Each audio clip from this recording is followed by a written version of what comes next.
लोधरा गेलेवाल नूरी patrolling की भरपूर corona virus आगाही मुहिम, लोगों में ग्लव्स और सैनिटाइजर तकसीम किए गए। नूरी लाल पेट्रोलिंग पोस्ट ने अपने इलाका गश्त में लोगों को कोरोना वायरस बारे भरपूर आगाही दी।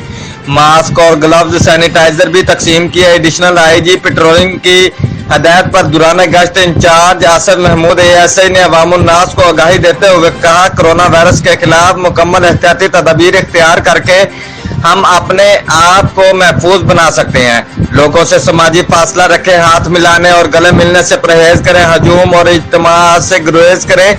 इंचार्ज आसिफ महमूद एएसआई ने बताया कि डीएसपी पेट्रोलिंग लोधरा शहर महमूद भट्ट कोरोना वायरस के बारे आगाही मुहिम, लोगों में मास्क, ग्लव्स, सैनिटाइजर तकसीम की खुद निगरानी कर रहे हैं और मुसलसल हदायत दे रहे हैं। उन्होंने मजीद बताया कि डीएसपी पेट्रोलिंग शहर महमूद का पैगाम महदूद रहे, महफूज रहे, ये पैगाम हर फर्द तक पहुंचाया जाएगा और कोरोना वायरस के खात्मे तक जारी रखी जाएगी। रिपोर्ट ब्यूरो चीफ अरशद भट्टी, जियो एक्सप्रेस न्यूज, लोधरा।